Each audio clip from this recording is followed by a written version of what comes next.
students, hope you all are doing well. See, previously તમારું unit 1 and chapter 1 એટલે કે introduction to cost અકાઉન્ટિંગની અંદર આપણે કોસ્ટ અકાઉન્ટને રિલેટેડ ઘણા બધા આસ્પેક્ટ્સ જે છે એ ડિસ્કસ કર્યા હતા. લાઈક ફોર એક્ઝામ્પલ કે કેવી રીતે જે છે એક કોસ્ટ અકાઉન્ટિંગ સિસ્ટમ તમે ડેવલપ કરો છો, એ સિસ્ટમની અંદર કેવા કેવા હર્ડલ્સ આવે છે, કેમ તમારે એકચ્યુઅલ વેની અંદર સિસ્ટમ જે છે એને ડેવલપ કરવી જોઈએ. અધર દેન દેટ એ વસ્તુ પણ જોયેલી હતી આપણે કે ભાઈ how this system creates difficulty for the particular other departments as well as other departments contribution કેવું રહેશે, બરાબર. આ તમામ વસ્તુ આપણે ડિસ્કસ કરી હતી. એના બાદમાં એક વસ્તુ એ પણ જોયેલી હતી કે ભાઈ માની લો કે કોસ્ટ અકાઉન્ટિંગ સિસ્ટમ તમે લઈ આવો છો તો એના ફાયદા શું છે, ઇમ્પોર્ટન્સ બી જોયેલું છે કોસ્ટિંગ કોસ્ટ અકાઉન્ટિંગની સિસ્ટમની, બરાબર. નેક્સ્ટ પાર્ટની અંદર તમને એસેન્શિયલ્સ આપેલા છે કે ભાઈ આટલી વસ્તુ તો હોવી જ જોઈએ કોસ્ટ અકાઉન્ટિંગની અંદર, કોસ્ટ અકાઉન્ટિંગ સિસ્ટમની અંદર આટલી વસ્તુ તમારે કરવી જ જોશે તો એ આઈડિયલ સિસ્ટમ ગણાય. નહીતર તો એનું કોઈ ઇમ્પોર્ટન્સ જ નથી. એક વસ્તુ તમને કહીએ કે આવા ડિપાર્ટમેન્ટ જનરેટ કરવા માટે કંપની છે ને બહુ બધી કોસ્ટ બેર કરતી હોય, અને એ કોસ્ટ બેર કર્યા પછી કંપનીને જો ફ્રૂટફુલ રિઝલ્ટ જનરેટ નથી થતું then it goes in to vain. આ તમામ વસ્તુ જે છે પછી પાણીમાં જતી રહે છે, બરાબર. તો એ વ્યક્તિ તમને કીધેલું છે. સી ચેપ્ટર 1ના પાર્ટમાં જોઈએ કે કઈ કઈ વસ્તુ એ લોકો આઈડિયલ અકાઉન્ટિંગ સિસ્ટમ તરીકે લે છે, ફાઇન, અને કેવી રીતે જે છે એ લોકો એને હેન્ડલ કરે છે. જોઈએ ફર્સ્ટ તમને કીધું છે સુટેબલ ટુ બિઝનેસ, એટલે કે એસેન્શિયલ્સ જોઈએ છે આઈડિયલ અકાઉન્ટિંગ સિસ્ટમ માટેના. તો એ પહેલાં પહેલી વસ્તુ તો એ છે કે એ બિઝનેસને માટે છે સુટેબલ હોવું જોઈએ.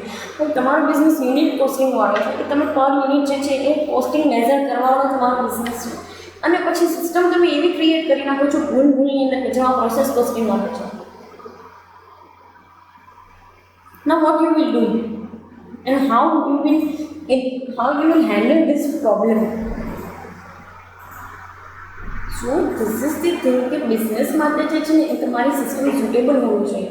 આ વસ્તુ તમને ઇમિડિયેટ સમજાવવા પાછળનું મારો એક પર્પઝ એવી છે કે તમે એટલીસ્ટ બેઝિક માટે છે ને તમને કોઈ ડાઉટ ના રહે.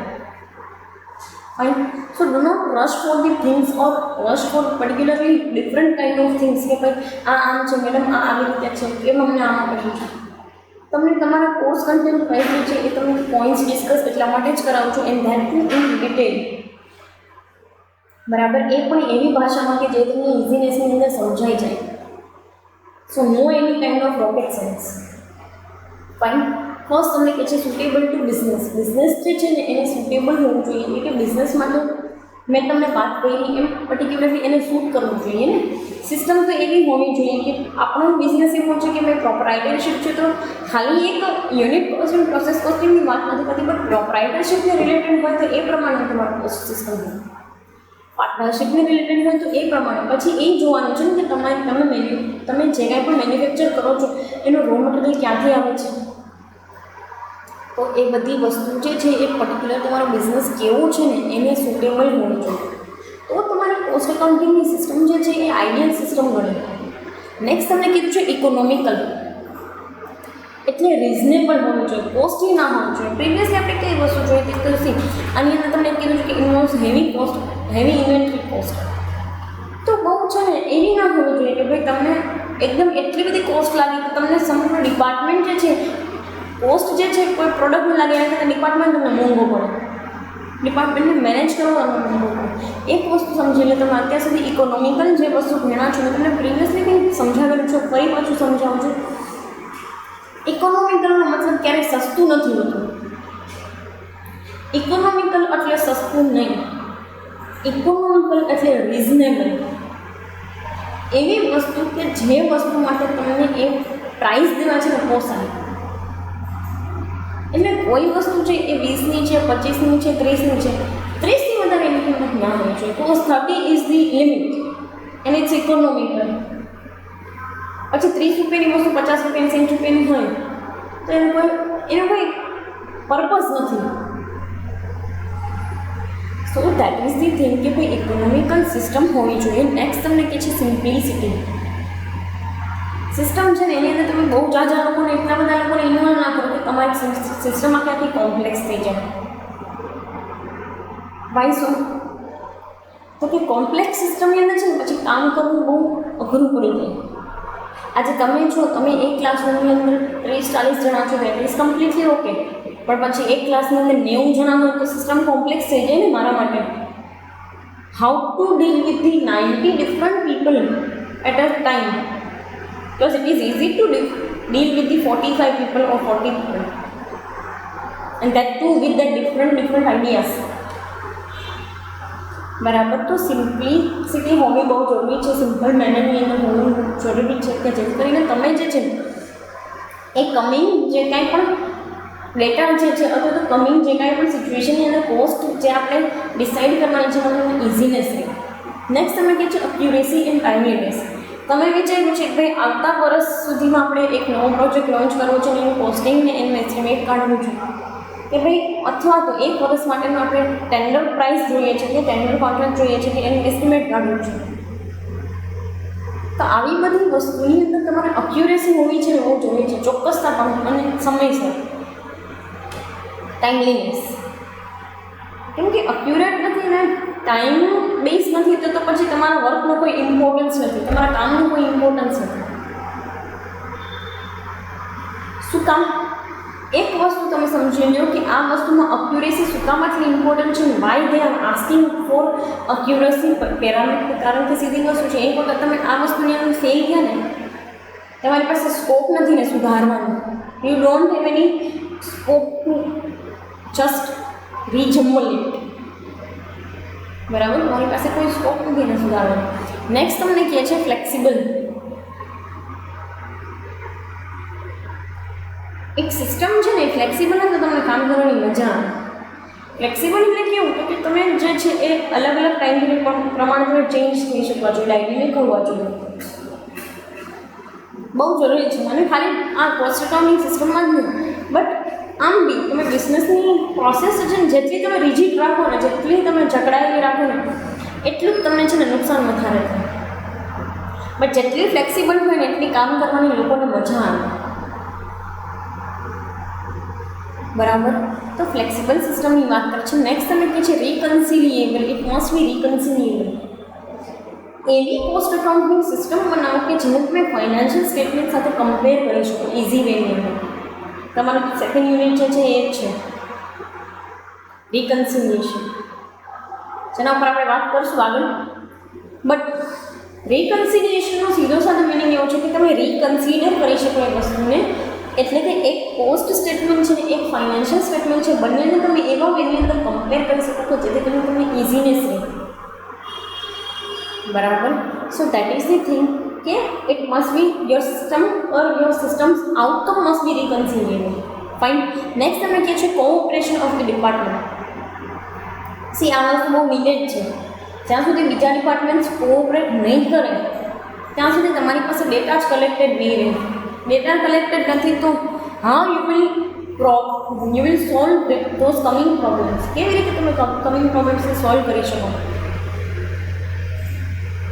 ડિપાર્ટમેન્ટનું કોઓપરેશન હોવું છે ને બહુ જરૂરી છે. પ્રોડક્શનવાળા એમ કહે હું ડેટા નહીં આપું, વાત ત્યાં પતી ગઈ. પેલો માર્કેટિંગવાળા એમ કહે કે I am not going to give any kind of data, or this is not my responsibility to give any kind of data. ત્યાં પ્રોબ્લેમ ફેસ થાય, ત્યાં પ્રોબ્લેમ આવે. કારણ કે તમારે સેલિંગને ડિસ્ટ્રીબ્યુશન ઓવરહેડ્સ કાઢવા ક્યાંથી? ડેટા જ નથી તો. પ્રોડક્શન ઓવરહેડ્સ, ફેક્ટરી ઓવરહેડ્સ કેવી રીતે કાઢશો જો પ્રોડક્શનવાળા તમને કંઈ ડેટા જ નહીં આવે? How you will solve this problem? So cooperation is really needed or essential for the ideal cost system. Less clerical work. ઓછામાં ઓછું ક્લેરિકલ વર્ક જે છે એ તમારે કરવાનું. ફાયદો શું? અમને એમ થાય કે મેડમ ક્લેરિકલ વર્ક ઓછું કરવાનો ફાયદો શું? તો કે સીધી સાદી વસ્તુ છે. તો ક્લેરિકલ વર્ક ઓછું થઈ જાય તમારે છે ને સિસ્ટમની અંદર તમે ફ્લેક્સિબિલિટી અને ઇઝીનેસ લાવી શકો, સિમ્પ્લિસિટી લાવી શકો. કોમ્પ્લેક્સિટી જેટલી વધારે એટલું જ તમારે વર્ક વધારે કરવું પડશે. અને જરૂરિયાત વગરના એમ્પ્લોઈઝને લેવા કે જરૂરિયાત વગરના કાગળિયા કરવા, ડોક્યુમેન્ટ્સ બનાવવા, એનો શું પર્પઝ શું છે? It is just the waste of time and skills and energy. અને કંપનીને આવી એનર્જી અને ટાઈમનું જે કાંઈ પણ છે એ લોસ ના પોસાય. It is unbearable. સમજ્યા? તો એ પોઈન્ટ ઓફ વ્યૂથી તમે જોવા જાઓ તો ક્લેરિકલ વર્ક એકદમ ઓછું કરી નાખો, અને એવું કરો છો તો તમારી સિસ્ટમ એકદમ આઈડિયલ સિસ્ટમ બની જશે. You don't need to go for anywhere. Next તમને કહે છે એફિશિયન્ટ મટીરિયલ કોસ્ટ. હવે તમને પ્રશ્ન થાય કે મેડમ અત્યાર લગી કેવી મટીરિયલની આપણે અત્યાર સુધી વાત જ નથી કરી, હવે આપણે કે મટીરિયલની વાત કરીએ છીએ. Why we are talking about efficient material cost. એક વસ્તુ તમને કહી દઉં કે કોસ્ટ સિસ્ટમની અંદર સૌથી વધારે ઇમ્પોર્ટન્સ આ મટીરિયલનું છે. એ આવે ને કંપનીની અંદર, ત્યાર પછી લેબર એક્ટિવિટી ને બીજી બધી સેલિંગ એન્ડ ડિસ્ટ્રીબ્યુશન આ છે તે છે પછી ચાલુ થાય. તો મટીરિયલ કોસ્ટ એફિશિયન્ટ હોવી is needed, and it is I think essential for particular for our business. જેટલી ઓછી મટીરિયલ કોસ્ટ હોય ને એટલું જ તમને ઇઝીનેસ રહે મટીરિયલ અક્વાયર કરવાનું. જેટલું અક્વાયર ઇઝીનેસની અંદર થાય ને એટલું જ તમારું જે કાંઈ પણ લેબર વર્ક છે ને એ જલ્દી થાય, ઝડપથી તમારું પ્રોડક્શન થાય, માર્કેટમાં ઝડપથી તમારી રિચનેસ વધે. ફાઇન. નેક્સ્ટ તમને કહે છે એડિક્વેટ વેજ પ્રોસિજર. પૂરતા પ્રમાણમાં છે ને તમે વેજ માટેની એક પ્રોસિજર બનાવો. એ લોકોને ડે ટુ ડે બેઝિસ ઉપર દેવા, આર્લી બેઝિસ ઉપર દેવા, એટલે કે કલાક ઉપર, દિવસનું રોજ દેવું, બરાબર, કે પછી મંથલી એ લોકોને આખી સેલરી ટાઈપની રીતે તમે આપવા માંગો છો. આ છે ને એ દરેક કંપની જે છે ને એના ડિપાર્ટમેન્ટ ઉપર આધાર રાખે કે એને કેવી રીતે આ વસ્તુ પર વર્કઆઉટ કરવું. ફાઇન. સો એડિક્વેટ વેજ પ્રોસિજર, જે કાંઈ પણ પ્રોસિજર છે એ ઇનફ વેની અંદર થવી જોઈએ, એડિક્વેટ મેનરની અંદર થવી જોઈએ. Fine. So that is the thing and that is the I think whole reason or scenario. હવે કહેવા શું માંગે છે તમને એસેન્શિયલ કોસ્ટ અકાઉન્ટિંગ સિસ્ટમની અંદર, તો આખી સિસ્ટમમાં તમે 10 પોઈન્ટ્સ આપેલા છે, જેમાં ઓલમોસ્ટ બધી વસ્તુ કવર અપ કરી લીધેલી છે. જેના બેસિસ ઉપર એ લોકોનો કહેવાનો મિનિંગ એવો છે કે ભાઈ આટલી વસ્તુ તમે કરશો ને ત્યારે તમારી કોસ્ટ અકાઉન્ટિંગની સિસ્ટમ કે જે તમે ડેવલપ કરી છે એ સક્સેસફુલી ચાલી શકશે. ફાઇન. એ વસ્તુ સક્સેસફુલી ત્યારે જ ચાલી શકશે જ્યારે તમે આ તમામ વસ્તુ ઉપર ફોકસ કરતા હશો, બરાબર. તો એ મેં એની અંદર કીધું છે. Next part and last part of this chapter, બરાબર, તમારું આખું યુનિટનું નામ છે introduction to cost accounting and unit costing. તો એમાં તમારું પહેલું ચેપ્ટર છે ઇન્ટ્રોડક્શન ટુ કોસ્ટ અકાઉન્ટિંગ. તો આપણે કોસ્ટ અકાઉન્ટિંગ વિશે બધું ભણીએ છીએ, જેમાં લાસ્ટ તમને આપ્યું છે methods of costing. This is I think the most interesting part of your course or your first chapter. કારણ કે શું છે તો કે તમને છે ને આ વસ્તુ સમજ્યા પછી આઈડિયા આવી જશે કે માર્કેટની અંદર કેવી વસ્તુઓ જે છે એને ઇન્વોલ્વ હોય. પછી તમારે યુનિટ કોસ્ટિંગની અંદર આપણે એ પણ સ્ટડી કરશું, જેમાં એલિમેન્ટ્સની અંદર તમને અમુક પાર્ટ આપેલો છે કે કેવા પ્રકારની જે છે એ કોસ્ટ ઇન્વોલ્વ હોય માર્કેટની અંદર, બરાબર. અથવા તો કેવા ઉદ્યોગો જે છે, કેવા બિઝનેસીસ જે છે એ આ યુનિટ કોસ્ટિંગ, પ્રોસેસ કોસ્ટિંગની અંદર ઇન્વોલ્વ હોય છે. ફાઇન. સો બધી વસ્તુ યુનિટ કોસ્ટિંગમાં તમે સ્ટડી કરશો છો, બટ આ તમારો લાસ્ટ પાર્ટ છે. પહેલી મેથડ તમને આપેલી છે unit costing. Name suggest it self the procedure. નામ પોતે જ સજેસ્ટ કરી દે છે કે આગળની પ્રોસિજર શું હોય, બરાબર. યુનિટ કોસ્ટિંગ એટલે એક યુનિટ જે છે એની તમે કોસ્ટ કાઢવાની વાત કરો છો, અને એક યુનિટની કોસ્ટ કાઢો છો એ તમારા માટે શું ઇફેક્ટિવનેસ જનરેટ કરે. તો કે એક યુનિટની કોસ્ટથી તમે આખા જેટલા પણ તમે બનાવ્યા હોય ને એક વર્ષના યુનિટ, એના પરથી તમને આઈડિયા આવે છે કે એક યુનિટની કોસ્ટ કેમ બને. ફાઇન. સો એ વસ્તુ તમને આપેલી છે યુનિટ કોસ્ટિંગની અંદર. નેક્સ્ટ તમને આપ્યું છે પ્રોસેસ કોસ્ટિંગ. પ્રોસેસ કોસ્ટિંગ, અને તમને એવો ક્વેશ્ચન છે કે મેડમ યુનિટ કોસ્ટિંગ અને પ્રોસેસ કોસ્ટિંગની અંદર જે છે ડિફરન્સ શું છે? તો કે છે યુનિટ કોસ્ટિંગ ક્યારેક કેવું હોય તો કે તમે રો મટીરિયલ જે છે એક જ મશીનની અંદર નાખો છો, એક જ પ્રોસેસ કરો છો અને તરત જ તમને ફિનિશ ગુડ્સ મળી જાય છે. પ્રોસેસ કોસ્ટિંગની અંદર કેવું છે તો કે તમે જે પેલું જોવો છો બાલાજી વેફર્સ આખું લેઆઉટ, જેમાં બટેટા ધોવાઈને આમ લપસવા ઉપરથી આવતા હોય ને પછી એ પીલ થઈ જાય કે છાલ ઉતરી જાય ને પછી એમાંથી વેફર પડી જાય ને એની મેળે જે છે એ સુકાઈ જાય ને તળાઈ જાય ને એનો ઉપર મસાલો લાગી જાય. તો આ બધી પ્રોસેસ જે છે ને that is known as the process costing.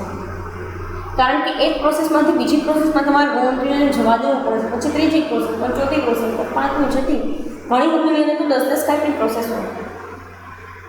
તો પ્રોસેસ કોસ્ટિંગ કહેવા શું માંગે છે તો કે એક પ્રોસેસ પછી કેટલી કોસ્ટ લાગી, બીજી પ્રોસેસ પછી કેટલી કોસ્ટ લાગી, ત્રીજી પ્રોસેસની અંદર મટીરિયલને બધી વસ્તુ એડ કરતાં કેટલી કોસ્ટ લાગી. તો એટ લાસ્ટ તમે આફ્ટર 10 તમને આઈડિયા આવ્યો કે તમને અલ્ટિમેટલી 10 પ્રોસેસ પછી આટલી કોસ્ટ લાગે છે. તમને એમ થાય કે મેડમ યુનિટ કોસ્ટિંગની જેમ કરીએ તો ન ચાલે, પણ જ્યારે તમે આવડા મોટા મશીન્સની અંદર ઇન્વેસ્ટમેન્ટ કરેલું છે, આટલી મોટી સિસ્ટમમાં ઇન્વેસ્ટમેન્ટ કર્યું છે, તો તમારે ડેફિનેટલી પ્રોસેસ કોસ્ટિંગ કરવી જરૂરી છે. You have to. તો જ તમને આઈડિયા આવે ને કે આ મશીનનું આટલું કન્ટ્રીબ્યુશન, આનું આટલું contribution. And then we can move to the next part. Next તમને આપ્યું છે જોબ કોસ્ટિંગ. તમે નામ સાંભળ્યું જોબ વર્ક માટેની કંપની, જોબ વર્ક કરાવવા માટેની કંપની, કે જોબ વર્ક માટે અમને માલ આવ્યો છે, એવું તમે સાંભળેલું હશે. જોબ વર્ક એટલે શું? તો કે તમે એવી કંપની જોઈ હશે કે જે લોકો છે ને રો મટીરિયલ હોય ને એના પર બફિંગનું કામ કરે. બફિંગ એટલે શું? તો કે એને ફિનિશિંગ આપવાનું કામ. હા, એ અલગ વસ્તુ છે કે ફિનિશિંગ તમારે મેટમાં આપવું છે કે ગ્લોસીમાં. તો એ આ ફિનિશિંગ આપવાવાળી જે કંઈ પણ કંપની છે, અથવા તો કોઈ એક પાર્ટ બનાવવા વાળી કે જે કોઈ એક પ્રોડક્ટ બની ગઈ છે એના પર તમારે પાર્ટ જોઈન્ટ કરવો છે, તો આવું બધું કામ જે કંપની કરતી હોય ને જોબ કોસ્ટિંગ કહેવાય. આ લોકોની છે ને સિચ્યુએશન આખી અલગ હોય. એ લોકો જોબ વાઇઝ જે છે ને એ આખી કોસ્ટિંગ બનાવતા હોય કે આ જોબ વર્કનું આટલું કોસ્ટિંગ. કેમ કે સીધી વસ્તુ છે ને કે મફતમાં તો એ કામ ન કરી દે કોઈ જોબ વર્ક, તો એને કોસ્ટિંગ લાગતું હોય, પછી એ કોસ્ટિંગ લગાડી, એ કોસ્ટિંગ કરી અને એની ઉપર પ્રોફિટ લગાડીને સામેવાળાની વ્યક્તિને આપશે કે જેની પાસે જેણે એને જોબ વર્ક માટે કામ આપ્યું. And then they will earn the profit. પછી એ બેચ કોસ્ટિંગ. કંપનીની અંદર અલગ અલગ બેચની અંદર કામકાજ કરવામાં આવે ને એને બેચ કોસ્ટિંગ કહેવાય. તમે બોલ્ટ મેન્યુફેક્ચરિંગ કંપનીનું નામ સાંભળ્યું હશે. બોલ્ટ મેન્યુફેક્ચરિંગ, આ જેટલા બધા બોલ્ટ જુઓ છો એ મેન્યુફેક્ચરિંગ કંપની, એ લોકો બેચની અંદર કામ કરતા હોય. 10,000નો બેચ, 20,000નો બેચ. કેમ કે બોલ્ટ એવી વસ્તુ છે કે એની કોસ્ટ તમે કાઢો તો તમને કેટલી મોંઘી, કે તમારું ટાસ્ક કેટલું લાંબુ થાય. એની થોડી યુનિટ કોસ્ટિંગ નીકળે, પણ એ બેચ કોસ્ટિંગ નીકળ્યા પછી નીકળે. એ લોકો શું કરે તો કે એક બેચીસની કોસ્ટ કાઢીને કે 10,000 બોલ્ટ બનાવવા માટે આટલી કોસ્ટ લાગે છે, 20,000 બોલ્ટ બનાવવાથી, લાખની બેચ બનાવવાથી, આવા બધા કાગળિયા અને બોલ્ટ મેન્યુફેક્ચરિંગને એ બધી પેપર ઇન્ડસ્ટ્રી એની અંદર બેચની અંદર પ્રોડક્શન થતું હોય.